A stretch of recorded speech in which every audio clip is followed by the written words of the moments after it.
오, 책 읽고 있는 게 색다른데요? 좀 달라 보이는데요? 저 독서 자주 해요. 가을 남자 같지 않아요? 핑 나왔다, 핑.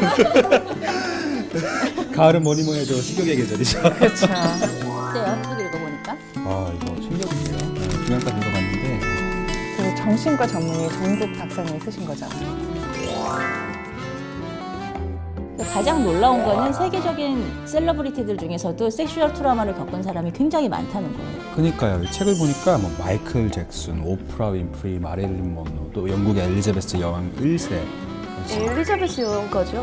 뭐 어떤 일로요? 건강한 독자들 읽어보세요. 일단 섹슈얼 트라우마가 조금 자극적인 말이긴 한데 여러분 다들 섹슈얼 트라우마가 뭔지는 알긴 아시나요? 아시죠? 뭐 성폭행을 당한 충격 뭐 그런 거 아닐까요? 근데 뭐 성폭행뿐만 아니라 어린 시절에 막 이웃에게 당한 성추행 막 이런 것까지 가벼운 것까지 다 포함이 되는 것 같더라고요. 네. 책에 보면 인류의 3분의 1이 직간접적으로 겪는 일이 바로 섹슈얼 트라우마래요.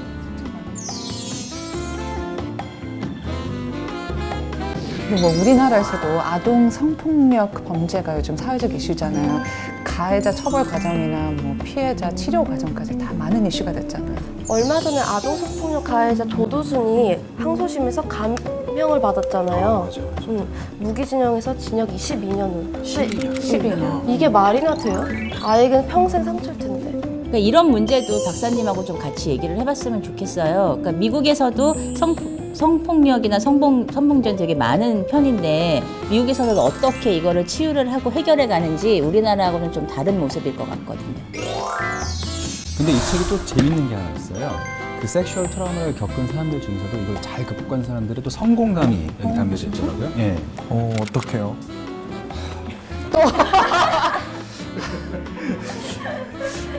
조 PD 확실히 읽은 건 맞아요? 책만 자꾸 건네주고. 근데 극과 극은 통한다는 말이 있잖아요. 깊은 아픔을 극복해서 그거를 긍정적인 에너지로 전환할 수 있는 사람들이 많다고 해요. 그래서 박사님한테 어떻게 그렇게 극복하고 또 전환을 했는지 한번 좀 여쭤봐야 될 것 같아요.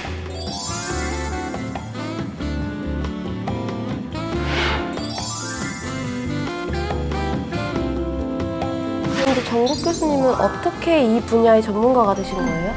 개인적인 사정은 직접 들어봐야 알겠지만 30년 넘게 섹슈얼 트라우마에 대해 자료도 모았고 직접 많은 분들을 상담해왔대요.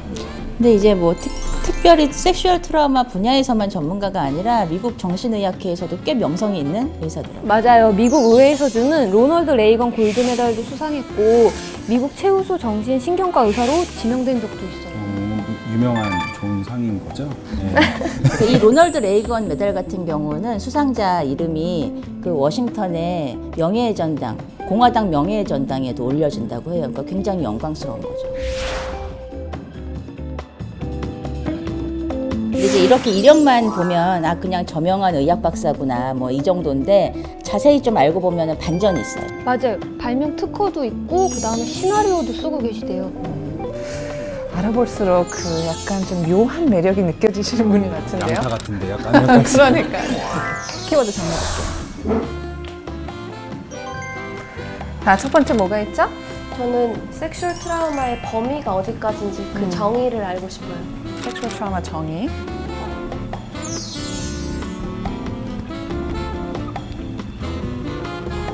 그리고요? 네, 아까 말했던 할리우드 유명한 사람들이 겪었던 어떠한 섹슈얼 트라우마가 있었는지에 대해서도 궁금합니다. 셀레브리티의 뭐 섹슈얼 트라우마라고 할까요?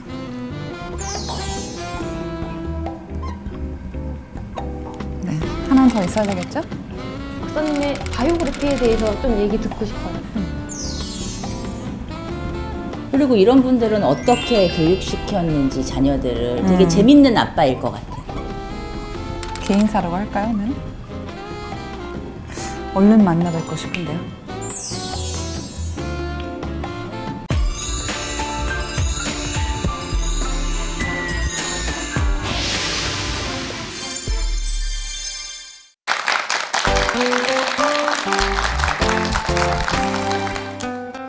Traumatic experiences can change one's life, especially if they occur during childhood.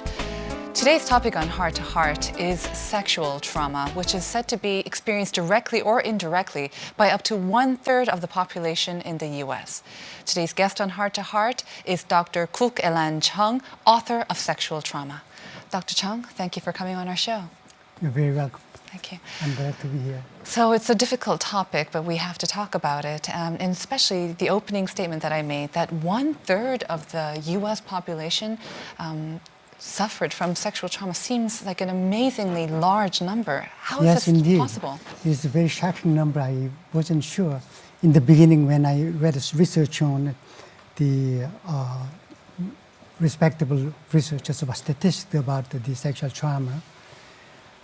As I said, 25% of the boys and 35% of the girls got sexually traumatized by the time they reach adulthood, which is quite shocking because you're talking about 1/3 of the general population. So if 1/3 of the population has a traumatized problem, they create all kinds of mental and physical problems too.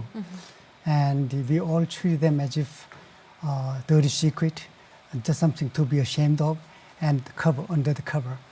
And nobody really talked about it, nobody really dealt with it. They suffer all by themselves. And they label themselves as crazy and weird or almost suicidal.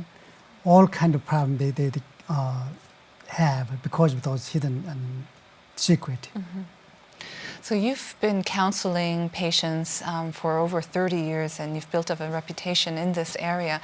But sexual trauma, we hear about sexual abuse, sexual harassment, those are buzzwords almost, but Yes. sexual trauma seems quite new to us. Could you define exactly what is sexual trauma?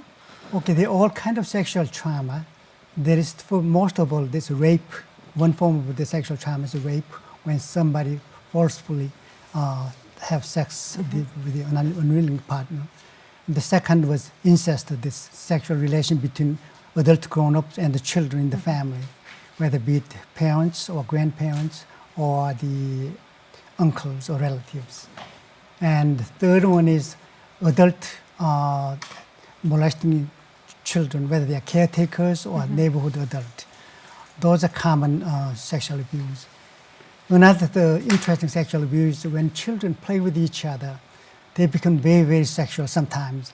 When they grow up in a very dysfunctional family, they tend to become much more sexual. They become all kind of really problem for them because they don't know how to handle that kind of sexual trauma. And once it starts, they don't know how to stop. They keep on going on till 10, teenage, and they don't know how to relate with people.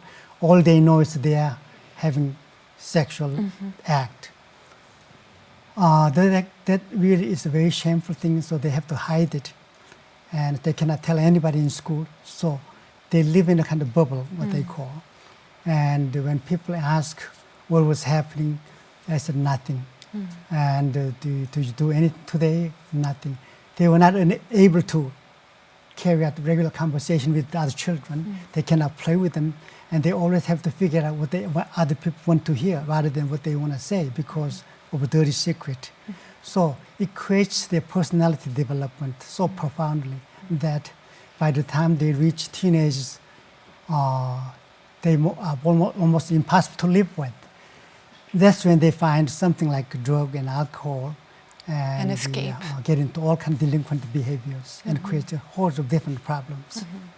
Now, normally we would think of sexual abuse or sexual trauma as, you mentioned before, an adult and a minor. Yes. But what you mentioned about kids Yeah. causing sexual trauma, I guess to each other, it's not so much a case of a victim and an assailant. Exactly, Are yes. both victims? Are both assailants? How does that happen? Are they aware of what they're doing is wrong, or? It's really interesting. There's no victim or the assailant at the time, right? They both are victims, they both are assailant. And are they aware of what they are doing? Not really. They know something, they are doing something very, very bad. And they know something very dirty, so they cannot tell anybody. So they keep to themselves, okay? And therefore, it's not the same as kind of being molested or by adult or raped. It's different.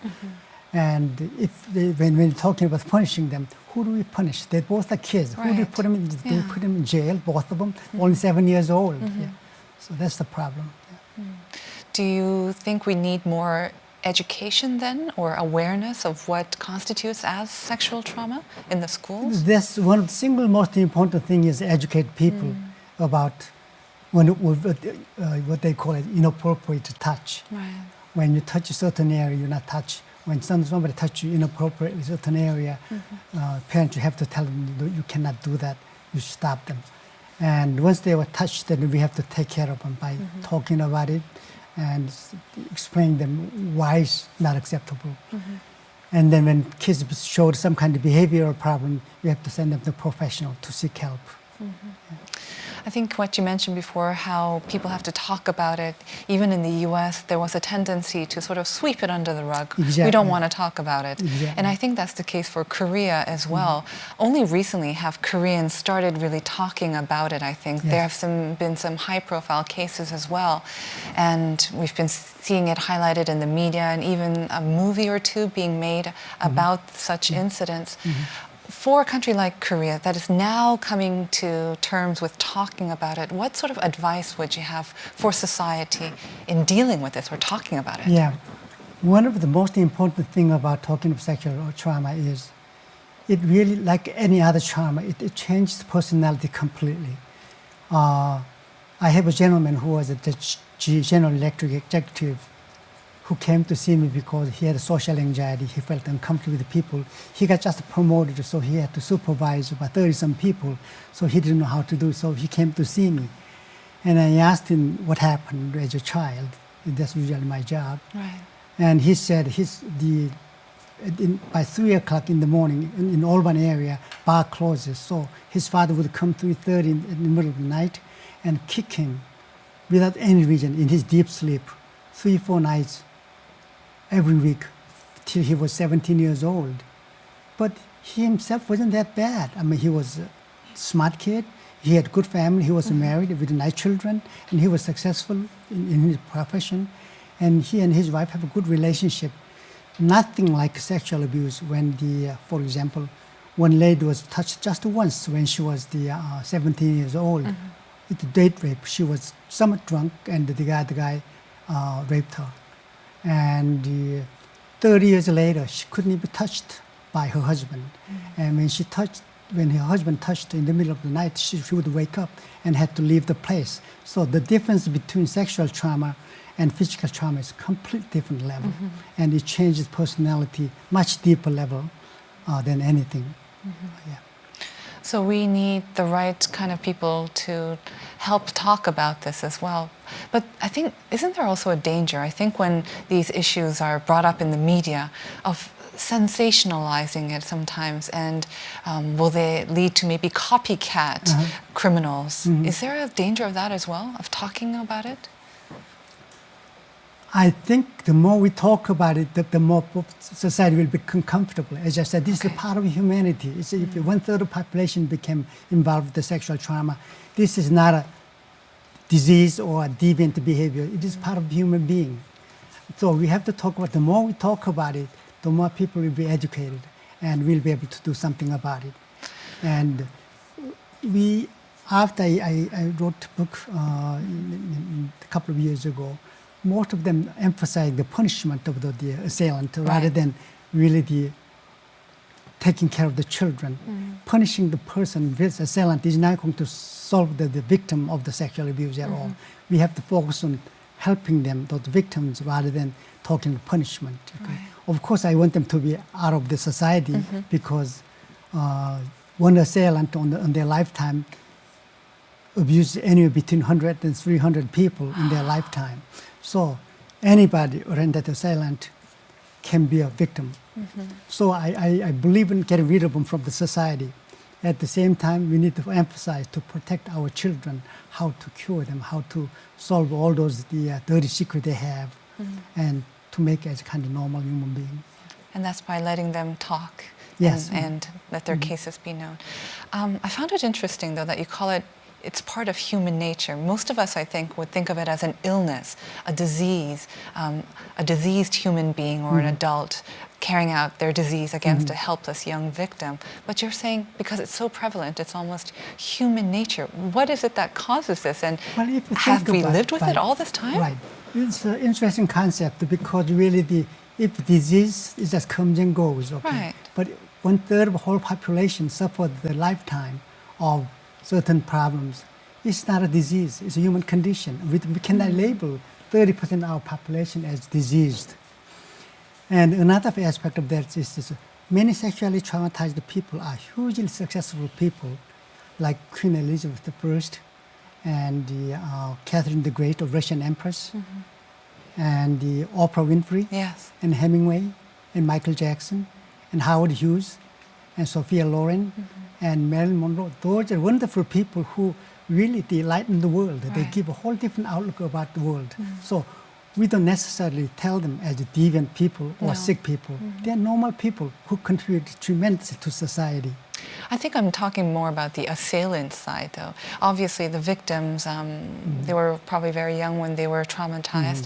And if they're able to overcome that and lead very successful, productive lives, wonderful and great for them. But when you said 1/3, they're not just the victims, they're also the assailants. And if there are so many assailants among us, is it really part of our human condition as well, human nature? I do not know much about the assailant because I was so angry at them. So when they came Yeah. to seek help, I just got rid of them most of the Okay. time. And they have assailant group therapy in certain areas, so which actually is wonderful. And as I said, I do believe in assailant should be locked in prison, but Right. they have to have some kind of program for them to get help.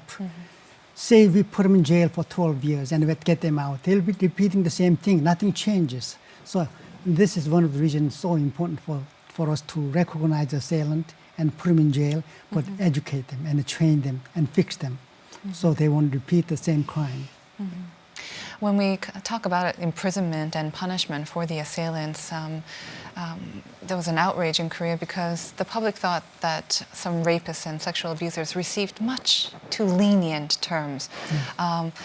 For instance, I think in many cases, the assailants get a weaker term because they claim that they were acting under the influence of either alcohol or drugs or momentary insanity, and so their prison sentences or their sentences get reduced. Do you think this is a trustworthy or a true defense, or does this apply in the U.S. as well? As I said, many of the assailant are also sexual abuse victims too.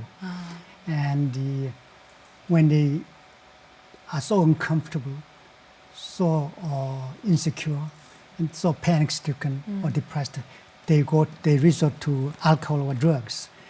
And when you drink alcohol or intoxicated with drugs, they lose their impulse control, and they tend to be more abusive to children.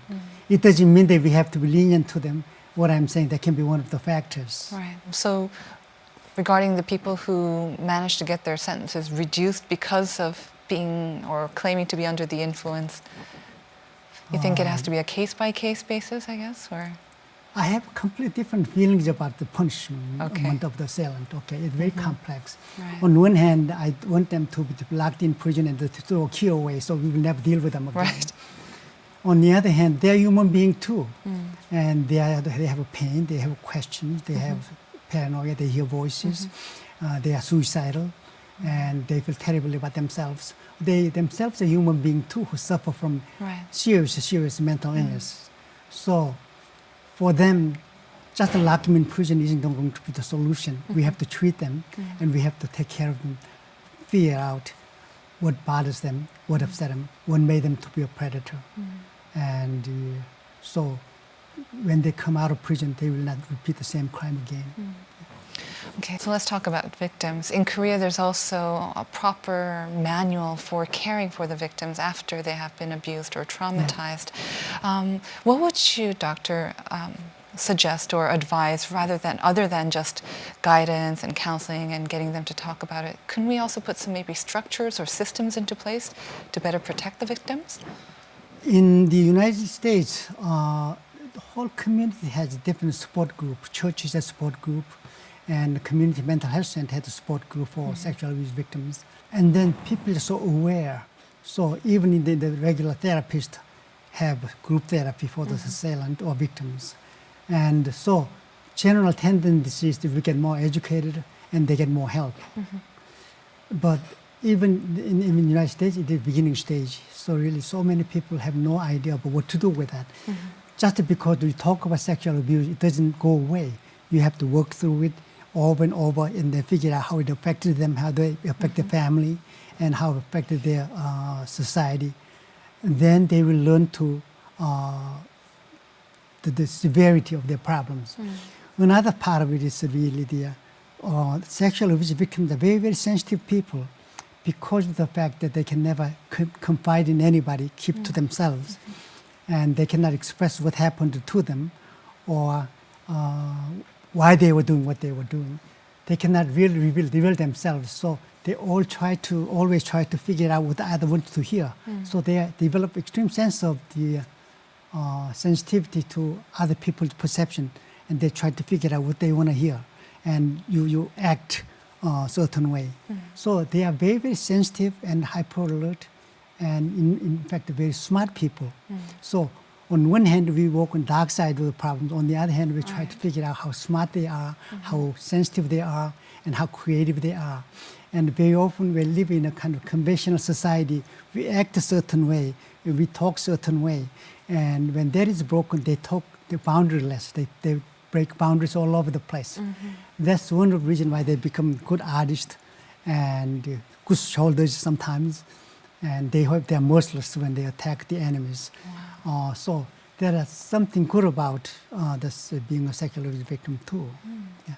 Well, thank goodness for that there is a good side, a bright side. Yeah. But I think also one of the dark sides is that it does create a vicious cycle. As you said, the victims sometimes, because they hold it in, later become assailants on their own because they're unable to deal with this.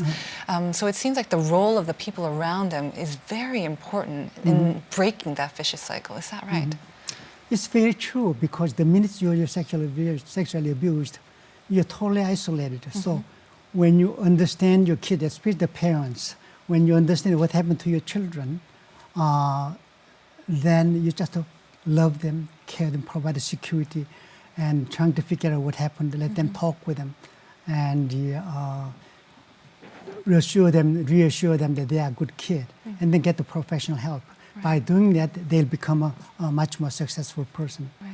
And especially in the case of sexual trauma, I think the best measure is prevention, isn't it? What can we do, in schools definitely, but even for people watching at home, what can we do as mothers, fathers, sisters, brothers to prevent sexual trauma? Very often in the United States, what they do is like they teach bad touch and good touch. Good touch is you shake hand and play gently, and bad touch is the touching sexual organs. We teach them in school, we teach them at home, and so on. In spite of that, those bad things happen all the time. As I said, one assailant can affect anywhere between 100 and several hundred people. So really, nobody's really safe. Okay, and very often in the United States, they go to sleepovers, somebody else's house, and sleep over there, and they have pajama parties, or they go to camp, and so on. It only takes bad boys or bad girls to molest all those children. And another thing is, because of this, it's a very busy society. Both the mom and dad works, so they have caretakers to babysit them. Sometimes different babysitters take care of the babies and so on. When they become sexual predators, nobody even knows, because children are very young, and number one, they're too young to even talk, and number two, they weren't really sure by taking a bath or touching them. It's just like children doesn't have the ability to discern the difference. So, is it preventable? To some extent, but generally speaking, no, it's not preventable, period. Then what are the signs that we can be aware of, that keep an eye out for? Okay. When sexual abuse happens, the children's behavior change all of a sudden. They become rebellious, they become angry. You can see sudden change of their behavior. Something bad happened, they don't even know what. And they often don't sleep well. and they become truant in school, and they fight with the other kids, and there's a number of behavior that happens. When that happens to your children, then you have to pay attention to whether something happened to him and ask him what happened. Then you will be able to get some answers. If you are not sure of what you're getting, you may have to refer them to a professional to make diagnosis. And Right. I saw a picture of your clinic, and that it seems very welcoming, and I imagine a lot of the patients would feel that they're visiting maybe a friend, not so much going into a hospital. Are the psychiatric clinics in the US very similar to yours in the atmosphere? In Korea, I think there's a tendency to think of them as those places where only people with serious mental illnesses go to, like serious problems they only go to the psychiatric clinics. I started Is my that practice in a multi-floor medical building, typical medical building with other physicians, surgeons, and so on. And I found out that all my patients are very, very uncomfortable. And when they come to my office, they sneak in when nobody's around. Through the back door. Right, or back door, yeah. So literally, a lot of them just wanted to open the back door, so they came to the back doors. So I found out that I have to provide some safe haven for them. So I found a nice place with the rock legend on the one hand, and in the main road, and the other side the stream. So really, it's very well protected, about 1.5 acres of land. So I built the office there, and when they come here, everybody's a mental patient, Right. and they all know each other. There's nothing to hide, so they feel safe. So they are more able to trust me better. They don't have to be ashamed of what they're coming for. It's a great atmosphere. I wish we had more like that in Korea as well. Speaking of Korea, I know that you've mostly practiced in the US. Did you ever practice in the Korea, or how often do you come to Korea? I never practiced psychiatry in Korea. Okay, after I graduated in medical school, I went to military service as a medical officer, and then I worked a couple of years at the Busan Red Cross Hospital as a surgeon there, and then I went to the United States. I came to lecture a few times in the medical school. I did a lot of international symposium presentation, but usually when I come here, I came to see my family, my wife's family. My family's in New York. Well, an old friend is, of course, as welcoming as one's hometown. Let's join Dr. Jung as he tours Seoul with an old college friend. Although it's a weekday, a large bookstore located in downtown Seoul is bustling with people. This is the first venue that Dr. Jung stops by on his first visit to Seoul after publishing Sexual Trauma. After the first English publication in 2010, he released a Korean version in 2012. What was the reason? 거의 70%의 환자가 정신적 충격인데도 불구하고 많은 사람들이 그 의미를 몰랐다고요. 모르고 또 어떻게 치료할지도 모르고 한국에도 분명히 성적 트라우마가 있었을 테니까 그래서 이제 번역을 했는데 시간이 참 오래 걸렸어요. 오래 걸렸는데 참 읽어보니까 참 감명 깊네요.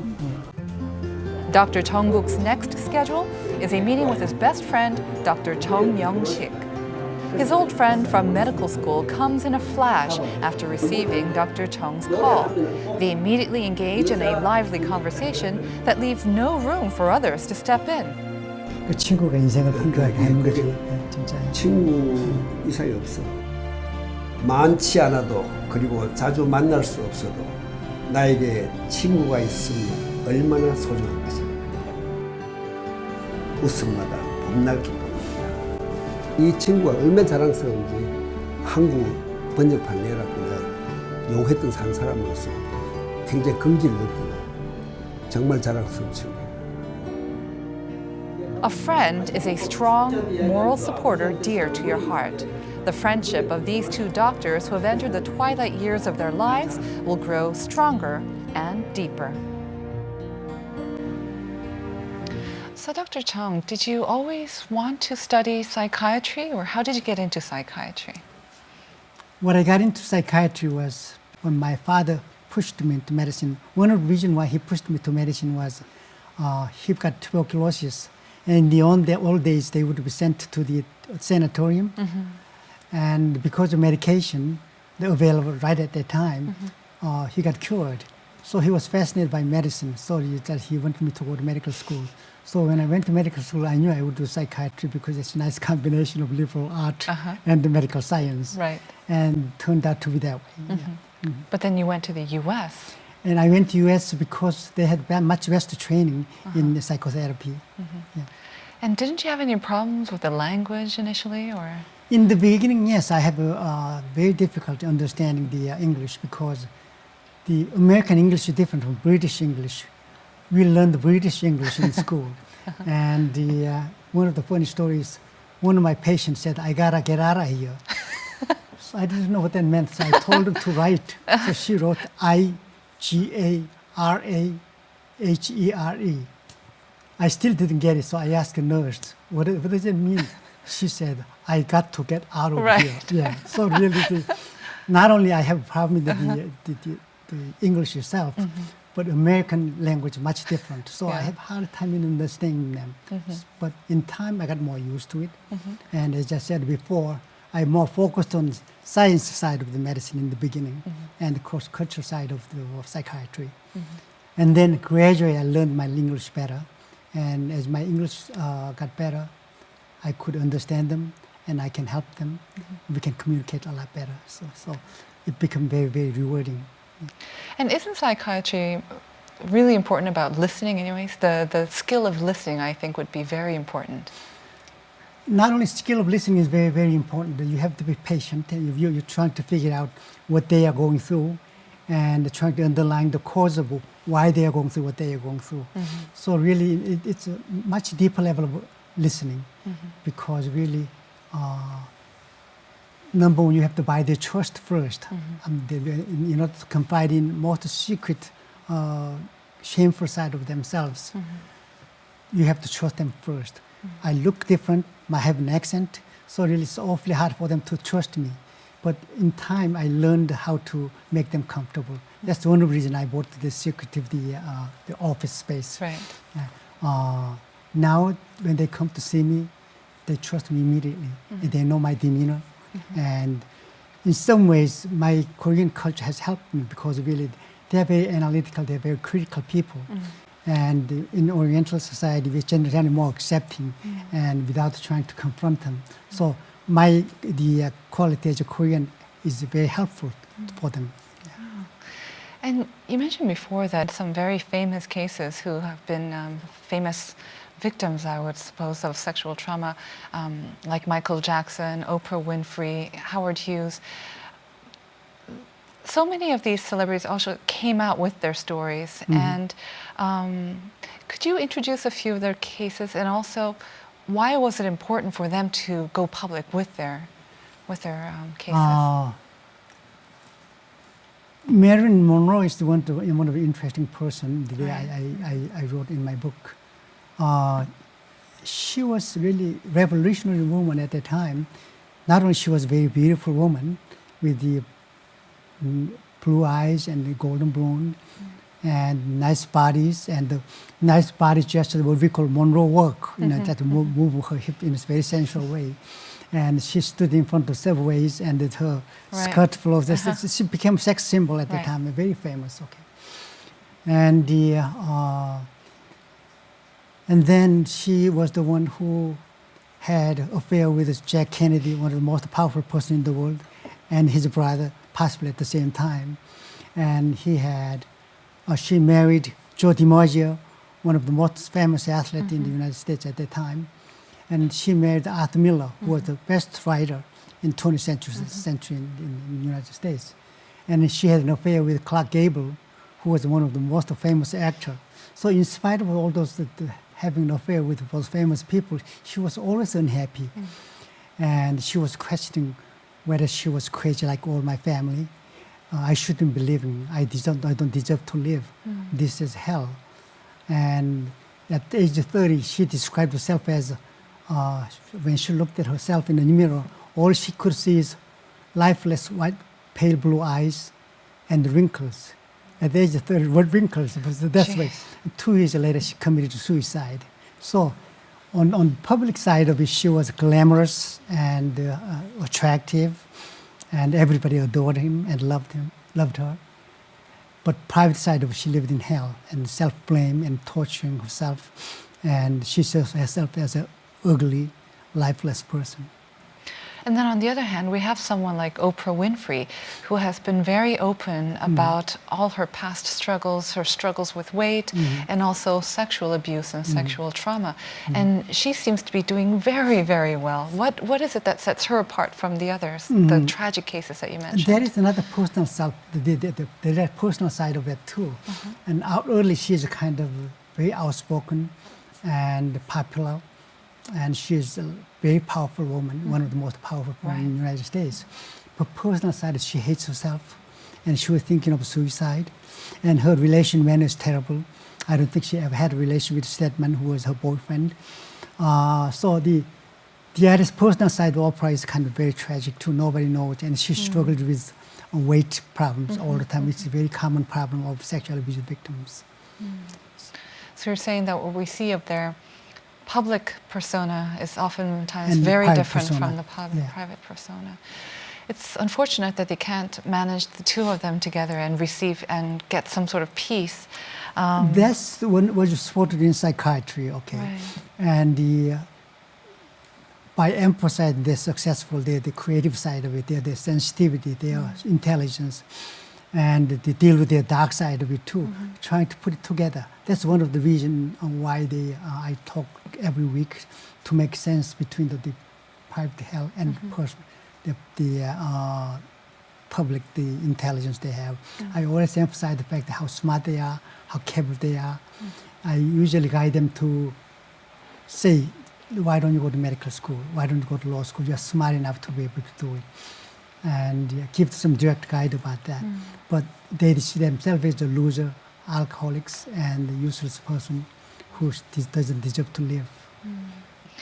Doctor, after listening to all these stories, tragic and very heartbreaking stories of your patients, I imagine that it might get you down as well. Don't you also feel depressed? How do you get over these stories and not drag it down personally? At times it becomes quite stressful because most of the time because they're suicidal. Many of my patients are suicidal.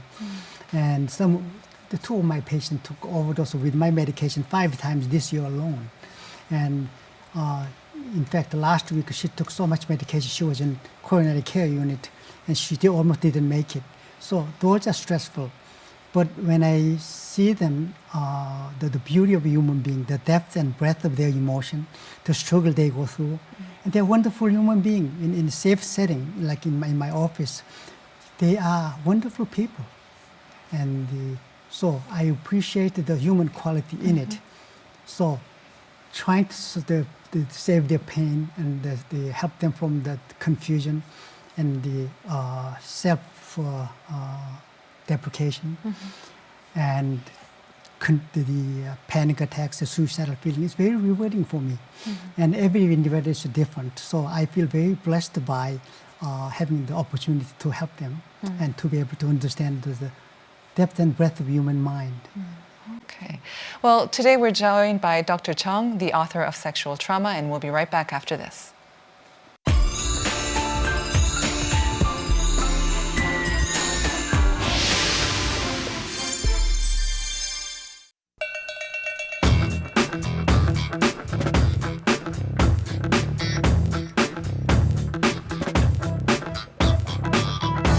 I can say is really I made various lectures about how sexual trauma affects people and how they cope with it and how disturbed life they lead. Even in the United States, the sexual trauma has been relatively recent phenomenon. Really? Covering about 200,000 people. So it means on the average about 70% of mental health patients are sexual trauma victims. Dr. Jung, you described yourself earlier as a workaholic, and yet I know that you have 3 children. Was this ever an issue with your wife or your children growing up, that you weren't around the house as much as they wanted you to be? I'm not quite sure. A lot of parents spend a lot of time with their children and go to their ball games all the time, and they think that's a good quality of parenting. I spend more quality time with them. I understand them. I talk with them. When I take a walk, I always make sure I show my affection toward them, and I appreciate them. And they go through all kind of nonsense, typical boys of troubles and so on. Three boys. Yeah, all kind of troubles. In fact, one of my problem child, the second one, when he was at Exeter at prep school, he got caught with a girl in his dorm, and his dorm master came in, and he hid his girlfriend in the closet and said that she wasn't there. So she not only had a girlfriend in his dorm, he lied about it. So he was kicked out of school. Oh. And so when he went to the principal's office, and the social worker of the Exeter told him that Larry has a problems, and he has so much emotional problem that he need to be removed from school. So I told him that there's nothing wrong with Larry. He's a typical normal boy. And 20 years later, Larry told me secretly, Dad, do you remember that? You told me I was normal to my social workers. And I really appreciated that. So even though I wasn't there physically, I was always there emotionally. Even they were having all kinds of trouble, I never really saw them as a bad boy or a failure. I also saw the potential. They were always bright, so I never cared for their school grade either. I knew they would do it well at a certain point. So I more emphasized their social skills and leadership skills and human relationship part of it. In the end, that's the real tend to be the case. So really they have a great relation with their wives. They raise their kids very, very well. They personally are very, very successful. So you have three boys, Three is that boys, right? yeah. And the second one, what is he doing now? I'm Larry curious. is the chief financial of Travel Channel. Wow. Okay. And your other are they also in very different fields from yourself, or are they in similar fields? He's in emergency medicine. That Michael, the youngest one, is doing He's emergency a doctor. medicine. Yeah. And your oldest? Oldest one is in acting. He was the one, the brightest of them all, and he did so well in pre-med program at Cornell. He was awarded for nominated for Rhodes Scholar. At that time, Cornell team didn't do sports-wise very, very well, so he didn't receive Rhodes Scholar. But nominated for Rhodes Scholar means a lot for us. So he could have gone to any medical school or any law school. Instead, he went to go to acting school. Do I sense a tinge of disappointment there that he didn't follow in your footsteps? Is there a little bit of disappointment that he didn't follow that road? I didn't believe that my children would have to my direction. I thought they had to follow their own direction. Yeah. So how can it be so different? One is actor, one is financial, one is physician. Yeah. I believe in that. Whatever they want to do it was okay with me. But actually, maybe your creative side came out in your son, your first son, because I hear that you also like to write screenplays. Is that right? That's what my wife blames me for.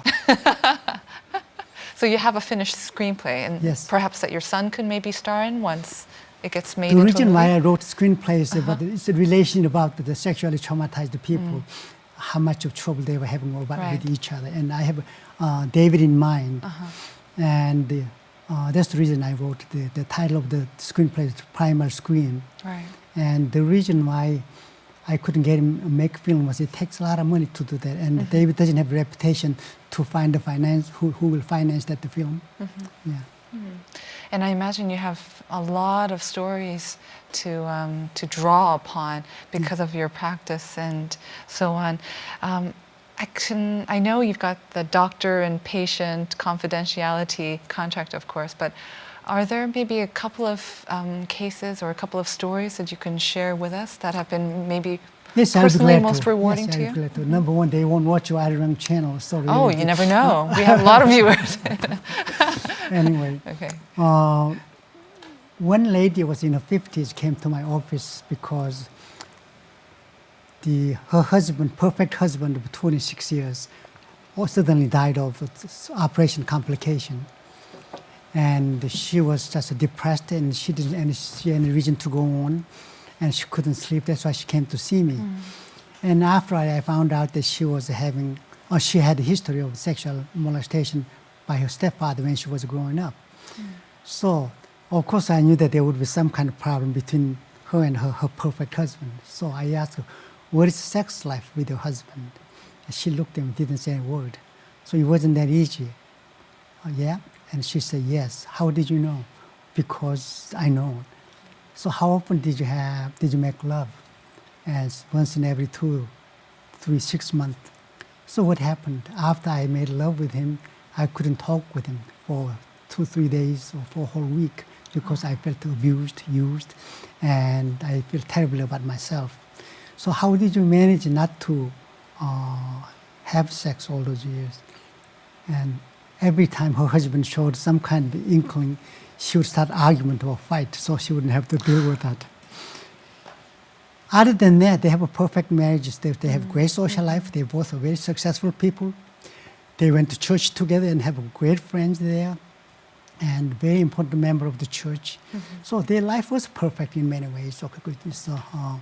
So really, from then on, we had a great progress. And we could talk about this problem with her, the intimacy and problem, how much she struggled, and blame herself for that kind of stuff. So progress begins with conversations, with talking about it and facing your fears. Yes. Last question to you, Dr. Chung. We talked about before about how people should be aware of what to look out for if their children might be undergoing sexual trauma. What are some other issues that we should be afraid of? I imagine sexual trauma has probably gained a new sort of atmosphere or new sort of market with cyber space. Can you give us some advice with that as well, how we should deal with that?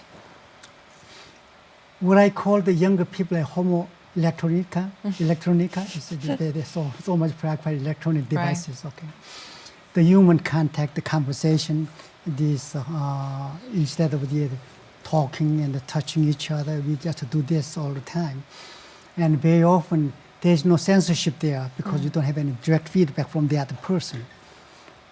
So almost anything goes. They can say anything to anybody. In more a couple of popular things in the United States is just exchanging dirty sexual messages to each other. So this kind of cyber stage, the relationship is much harder than the traditional relationship. When we have commitment to appreciating each other and communicating each other, looking at their eyes and show their affection, sincerity, and so on. And this is so much easier without looking at the other person. So I have a lot of problem with that. At the same time, it's just such a convenient tool. Right. So I don't know how can people do it without it. Right. Well, I think maybe the key starts with what you stressed before, just honest and true dialogue, the willingness to talk about it when it is such a difficult issue. And we'd like to thank you, Dr. Chung, for coming on Heart to Heart to talk about this issue with us. Thank you very much. You're very welcome. It's an honor to be here. Thank you. Today's topic was sexual trauma, not an easy topic, but a real and present issue that must be talked about. Thank you for joining us on Heart to Heart, and see you again next time. Bye-bye.